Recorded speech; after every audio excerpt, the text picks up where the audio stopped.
Both Australia and Hong Kong having problems with crypto and with Bitcoin with the banking system. We see an Operation Choke Point 3.0 about to ramp up. It's not that bad. We will get into the news with the fast facts. Thanks for tuning in. Let's jump into the block height. We'll go through the numbers and then we'll jump into what's happening with the banks there. A couple of other things I want to bring up as well. Want to talk about Swan, want to talk about US lawmakers as well in regards to the digital dollar. Good things happening on that front. Their home country, Australia, bank abruptly closes account of Bitcoin holder inclined to 30 years without explanation. This is a report. This news came out on Twitter probably about 4 or 5 days ago, I believe, before the weekend here in Australia.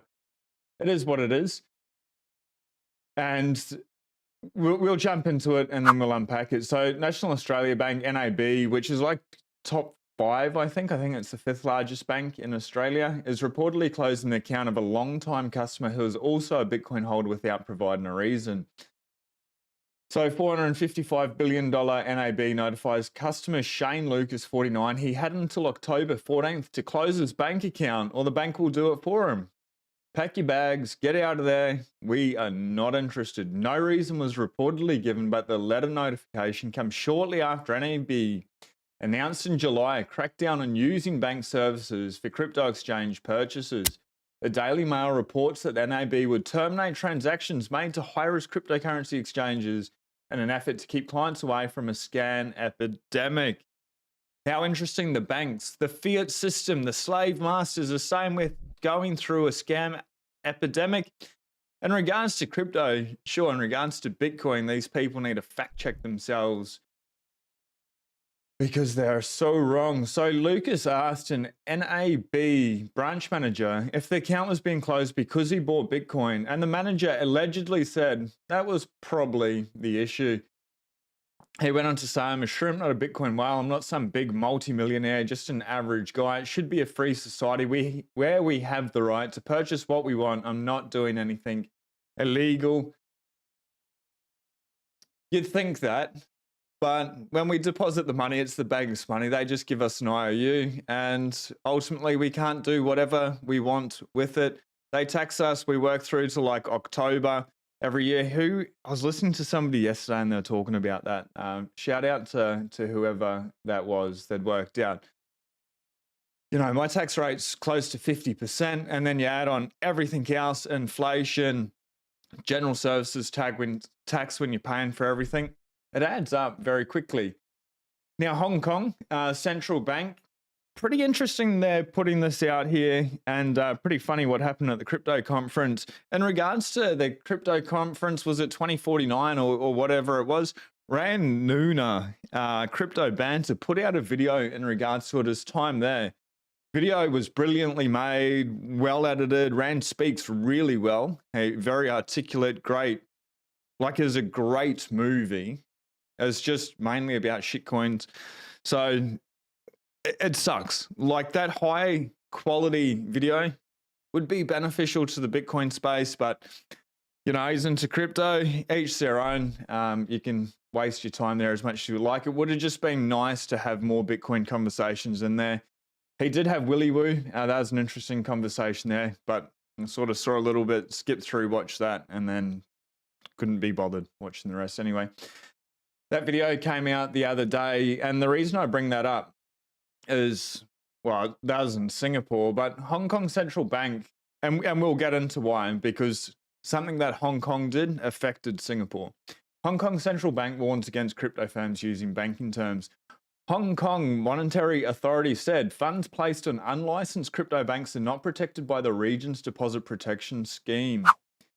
The Hong Kong, so HKMA, let's just refer to the Hong Kong Monetary Authority as HKMA, has issued a warning to users that crypto businesses presenting themselves as banks and using banking terminology could be violating the region's banking laws.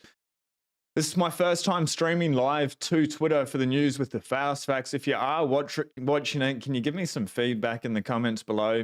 Greatly appreciated. So the central bank warned the public that firms describing themselves with words like crypto bank, digital asset bank, and crypto asset bank all claims to be offering banking services or banking accounts may be breaking the law. The Hong Kong Monetary Authority reminded the public that crypto firms, which are not banks, are not supervised by the central bank. This means that funds placed within the so-called crypto banks are not protected by the region's deposit protection scheme. Now, this is what affected Singapore and why I brought up that event that Rand made that video about. And it was a very well edited video, very well put together. Definitely have to give credit where credit's due. It's just about rubbish. So on September 15, the Region Securities and Future Commission issued a warning against crypto exchange JPEX for allegedly promoting its products and services in Hong Kong without securing a license applying for one. Following the SFC's warning, the exchange's staff seemingly disappeared from its Token 2049 booth in Singapore. It also ramped up its withdrawal fees to up to 999 Tether, USD, $1, a move that tried to discourage users from retrieving their funds from the exchange. How interesting, hey? SFC gives them a warning, they disappear, they ramp up their fees. That's why we should not be playing around with rubbish, and we'll get into what Swan's doing to correct this with BitGo. I like the guys at Swan. So this is exciting. This is really exciting. I didn't bring it up actually with the numbers. Block height 808,181, 6:06 a.m. Sats per dollar 3,769, and exchange rate 26,535. Blocks to the next halving. This is what we should be paying attention to here. 31,819. I don't know how we skipped all the numbers this morning. My apologies. We'll jump into them quickly after this.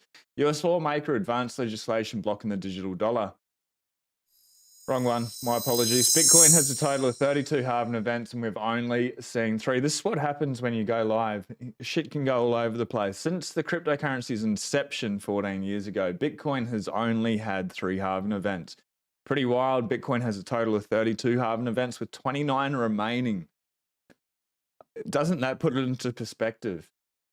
The best is yet to come. Look at that. How exciting is that? The halving reward.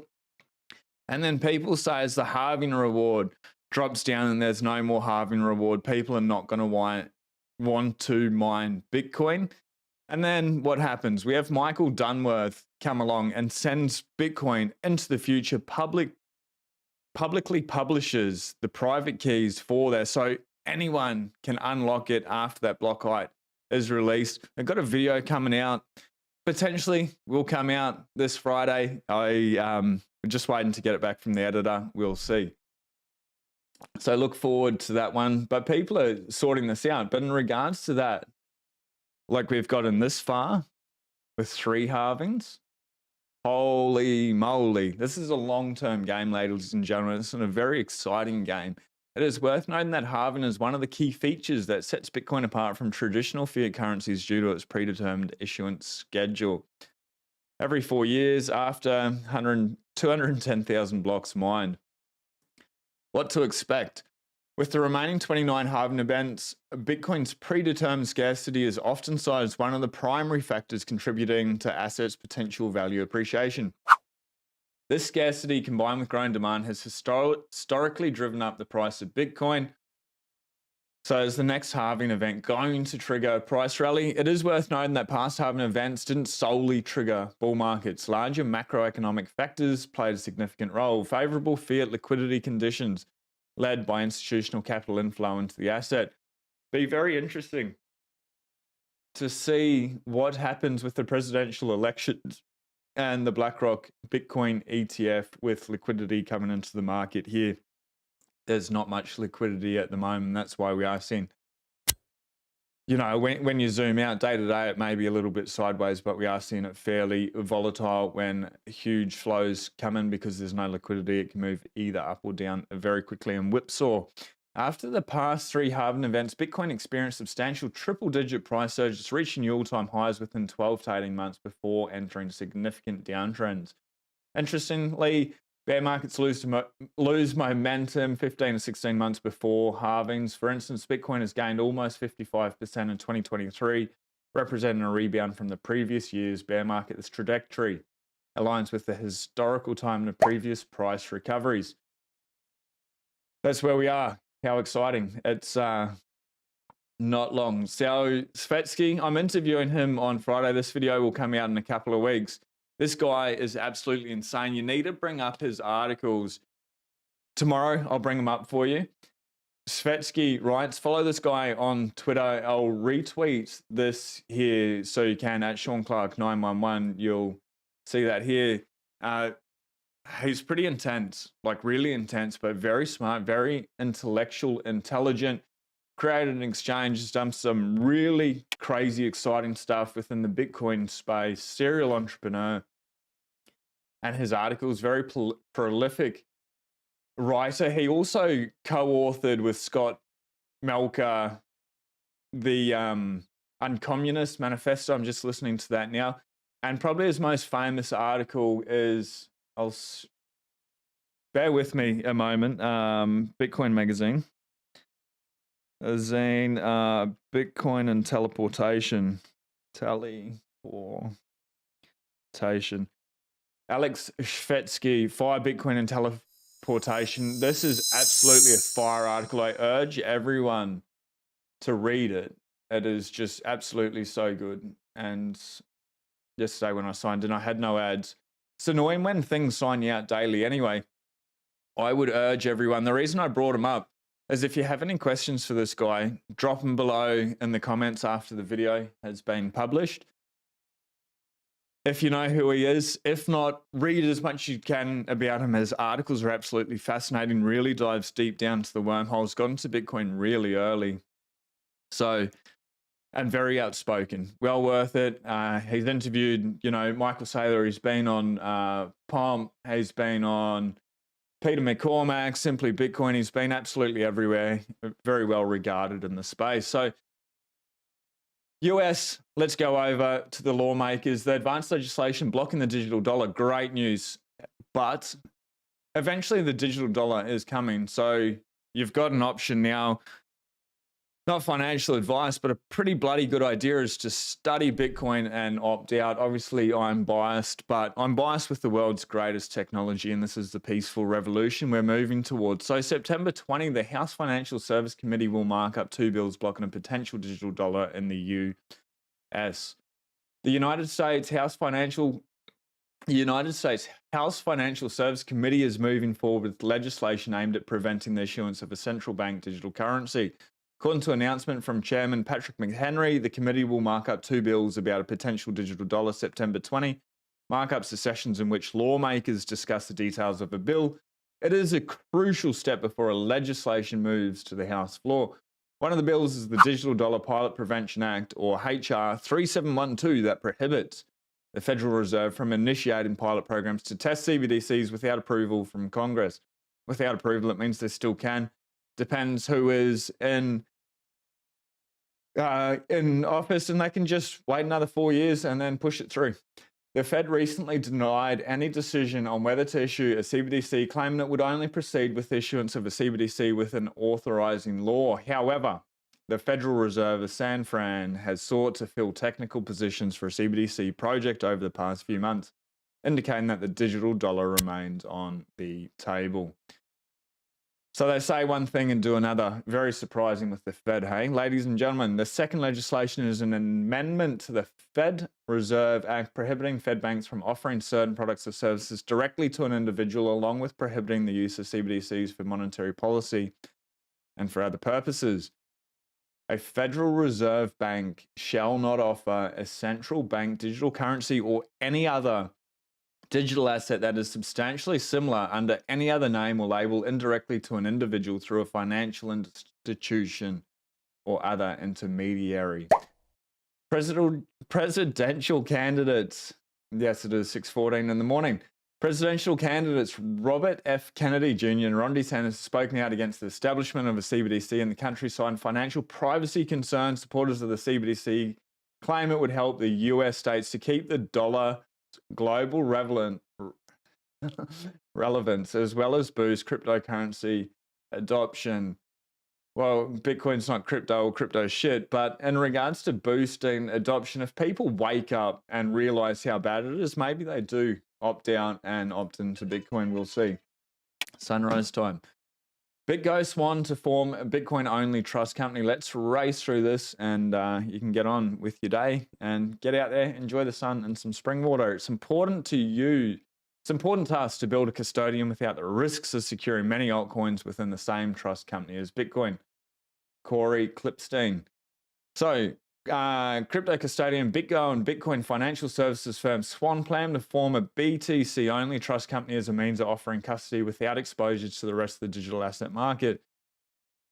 Swan, pretty big. BitGo, pretty big. The joint venture, which is subject to reg approval, will combine BitGo's custody capabilities with Swan's expertise in onboarding and fraud prevention. We believe the best model for the Bitcoin industry is the same battle-tested model that has been part of the US financial industry for over a century, the separation of exchange and custody. BitGo is one of the custodians Swan is used for its Bitcoin storage needs, with another being Nevada-based chartered trust company Fortress Trust, which has agreed to be acquired by Ripple. Crypto custodian Prime Trust was put into receivership in July shortly after BitGo cancelled plans to acquire it. Prime Trust CEO Jaw Law revealed in a court filing in August the firm had lost $8 million in an investment in the Terra USD algorithmic stablecoin, which collapsed in May 2022. Can't say the Bitcoin maxis did not warn you, Prime Trust, on that one. Addressing that deal, Swan CEO Corey Klipstein said Swan is already working to move compliance and settlement to another partner. We've been integrating with back since early 23, and we've already began transferring some customer segments over. It's important to us to build a custodian without the risk of securing many altcoins within the same trust company, as Bitcoin Klipstein said. I will have more of the Swan team on. I really like them there. There is a video here. It's under the live, unfortunately. I should have edited it properly. Stephen Lubke, though, really cool interview. Had the time to sit down with him there, which is good. Via Bitcoin Teleportation, check it out. Absolutely amazing article. Urge everyone to read that. If you have any questions, drop them below. Have a very beautiful day. Be blessed. Peace.